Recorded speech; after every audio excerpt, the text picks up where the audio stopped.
1er septembre 1939. L'Allemagne envahit la Pologne, déclenchant ainsi la Seconde Guerre mondiale.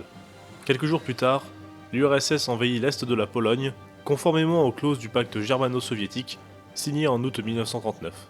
Que ce soit du côté allemand ou soviétique, l'objectif est de renforcer ses frontières afin de prévenir un futur affrontement entre ces deux nations. Toutefois, Staline ne veut pas s'arrêter là. Moscou, la ville la plus importante de l'Union soviétique, est bien protégée, mais ce n'est pas le cas de Leningrad, aussi connu sous le nom de Saint-Pétersbourg. En effet, la deuxième ville la plus importante de l'Union est aux portes de la Finlande, territoire russe jusqu'en 1917. Leningrad se trouve alors dans une position vulnérable, dont pourrait en profiter un potentiel envahisseur. Pour Staline, la décision est prise. Il doit renforcer la région de Leningrad, et pour cela, il doit reconquérir le territoire finlandais. Et ce qui devait être qu'une simple formalité pour l'armée rouge, se révélera finalement plus compliqué que prévu.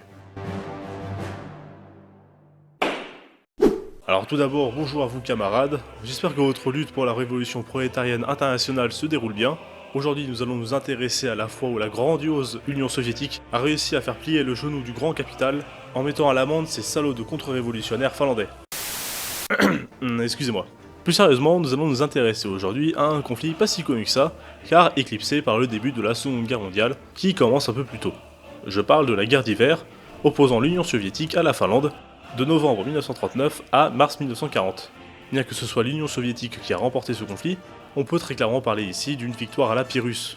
C'est-à-dire que la victoire soviétique s'est obtenue au prix de pertes si lourdes que cela équivaut quasiment à une défaite. En effet, la nation finlandaise a su tenir pendant des mois, et ce contre une armée soviétique qui comptait alors un effectif 3 à 4 fois supérieur. Un remake de David contre Goliath, mais où cette fois Goliath est un russe à bord d'un char T-26, mis en difficulté par... des mecs en ski. Ouais, pas ouf. On va donc voir pourquoi Staline a décidé d'envahir la Finlande, et comment ces Finlandais ont su contenir pendant des mois les attaques russes. Mais tout d'abord, contexte. L'année 1917 marque un tournant en Europe. C'est l'entrée des États-Unis dans la Première Guerre mondiale, mais c'est surtout l'année des deux révolutions russes.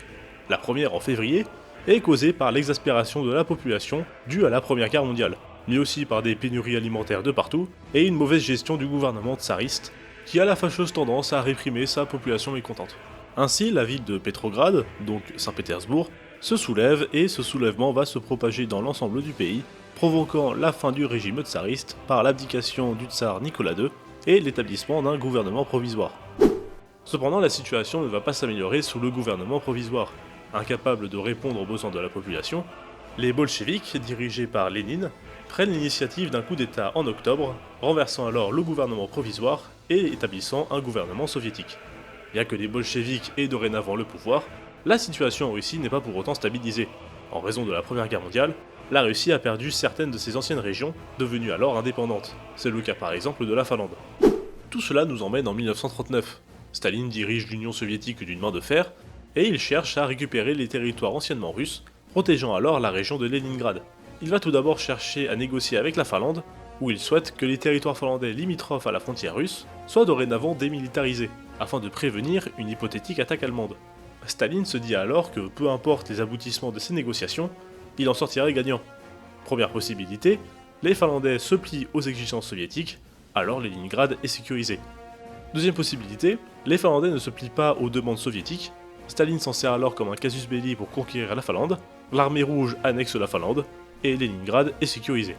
Évidemment, les Finlandais rejettent les demandes soviétiques, et l'URSS déclare la guerre à la Finlande le 30 novembre 1939. Cette agression de l'URSS entraîne son exclusion de la Société des Nations le 14 décembre 1939.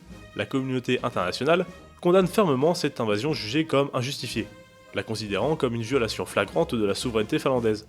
Bien qu'il n'y ait pas eu de soutien officiel des nations voisines envers la cause finlandaise, des volontaires internationaux décident de venir en aide à la Finlande, notamment des Danois, des Norvégiens ou des Suédois.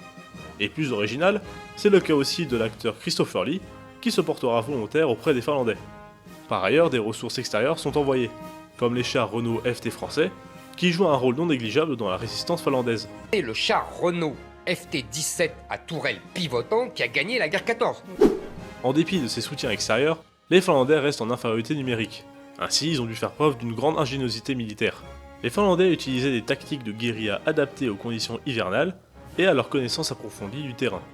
Ils emploient des techniques de sabotage, ciblant les lignes de ravitaillement soviétiques, que ce soit en détruisant des routes et des ponts, en tendant des embuscades aux convois de ravitaillement, tout cela compliquant l'approvisionnement des troupes soviétiques, déjà confrontées à des conditions climatiques rigoureuses et un état-major soviétique en crise. En effet, dès 1936, Staline réalise de grandes purges au sein de l'armée rouge. Il fait exécuter ou emprisonner une grande partie des officiers supérieurs, laissant l'armée soviétique avec un déficit de cadres expérimentés et compétents, remplacés par des officiers moins expérimentés et choisis plus pour leur loyauté au régime plutôt que pour leurs compétences militaires. Autre idée géniale du commandement soviétique, les soldats devaient porter un uniforme vert et rouge, difficile alors de rester discret lorsque tu combats dans un environnement neigeux. L'armée soviétique, bien que numériquement supérieure, a souffert de ces défiances militaires, ce qui a considérablement compliqué ses opérations contre les Finlandais. Ces derniers favorisaient l'usage de petites unités de ski, se déplaçant rapidement et silencieusement à travers les forêts enneigées caractéristiques de l'environnement finlandais. Cette mobilité permettait aux Finlandais de compenser leur infériorité numérique et d'harceler constamment l'ennemi. Ces tactiques, combinées à la résilience et la détermination des Finlandais, ce qu'ils appellent le sisu, ont permis de maintenir une résistance efficace contre l'armée rouge pendant plusieurs mois, et ce malgré les forces largement inférieures en nombre et en matériel. Enfin, quand on parle de la guerre d'hiver, on est obligé de parler de Simo Awa. Simo vivait en tant qu'agriculteur, et lorsque la guerre éclate, il est appelé au combat et servira son pays en tant que tireur d'élite. Si le personnage de Simo Awa est aussi connu aujourd'hui, c'est parce qu'il est considéré comme le meilleur tireur d'élite de tous les temps, et ce n'est pas pour rien que ce petit bonhomme d'1m50 a une telle réputation. En effet, le petit gars est crédité de près de 500 victimes au fusil, et comme si c'était pas suffisant, il comptabilise environ 200 victimes au pistolet mitrailleur. Simo a fait des ravages dans les rangs soviétiques.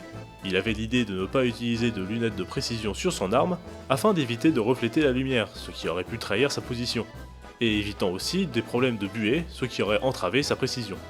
Simo a rendu fou l'état-major soviétique, qui a alors employé des moyens faramineux pour l'éliminer.